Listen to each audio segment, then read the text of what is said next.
Charles Ives. The American composer Charles Ives, 1874 to 1954, wrote startling original music that was far ahead of its time. He was born in Danbury, Connecticut, and the son of a bandmaster who loved to experiment with unusual sounds. He studied music composition at Yale University. But when he graduated, he entered the insurance business, having decided that he could keep his music stronger, cleaner, bigger, and freer if he did not try to make a living out of it. Eventually, he founded a successful insurance agency and became very wealthy. I've composed furiously after business hours, on weekends, and on holidays in isolation from the music world. He was completely unknown, none of his major works were publicly performed, and his scores accumulated in a barn in his Connecticut farm. World War I dampened his creative urge, and in 1928 he had a heart attack from which he never completely recovered. He composed almost nothing after 1921, but instead he began to make his compositions known to the public. From 1920 to 1922, Ives privately printed his monumental Concord Sonata, 1909 to 1915, for piano and his collection of 114 songs. At first, they aroused little more than ridicule, but gradually a few young composers and performers recognized that Ives was enormously original. In 1939, the Concord Sonata received an ovation at its first complete New York performance. By the 1940s, many considered Ives the first great composer from the United States. In 1947, he won a Pulitzer Prize for his Third Symphony, written some 40 years earlier. Ives's music. Though experimental, Ives' compositions were deeply rooted in the folk and popular music he knew as a boy: revival hymns, ragtime, village bands, church choirs, patriotic songs, and barn dances.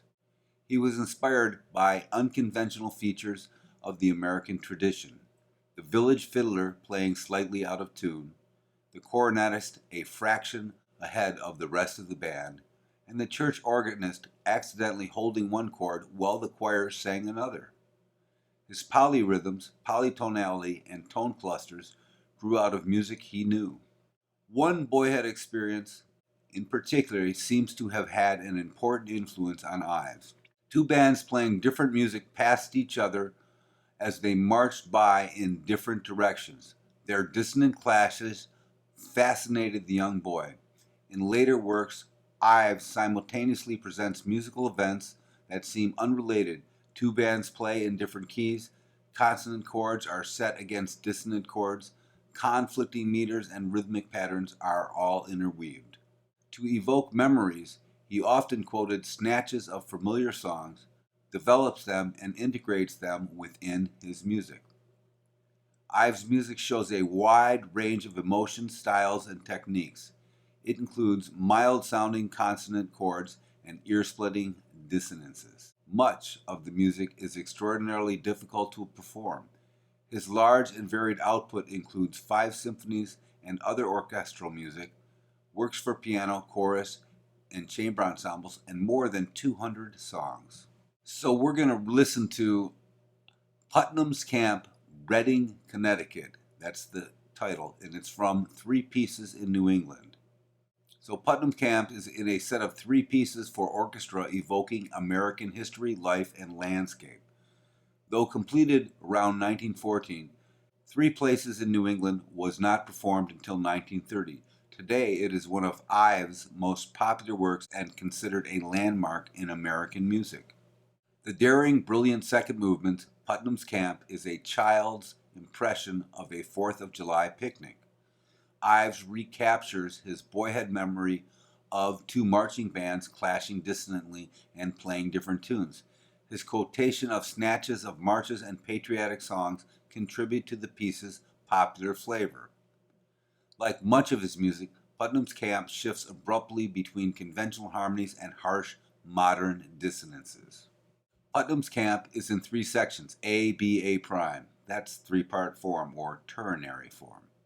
The first section, which is marked quick step time, captures the liveliness and confusion of a picnic. After a ridiculous, highly dissonant introduction, the strings play the main theme, a vigorous march that begins with conventional harmonies. Such abrupt shifts between harsh dissonances and mild consonances are typical of Ives and are heard throughout Putnam's camp. The middle section, B, represents the child's dream. The godness of liberty pleading with the soldiers is suggested by the impression of two bands playing in different tempos. One band begins with a sad oboe melody accompanied by strings, and the other with a march rhythm in the piano and snare drum. In the rhetorious conclusion, A prime, Ives creates deliberate melodic and rhythmic confusion as the main march theme is combined with the British Grenadiers and other fragments.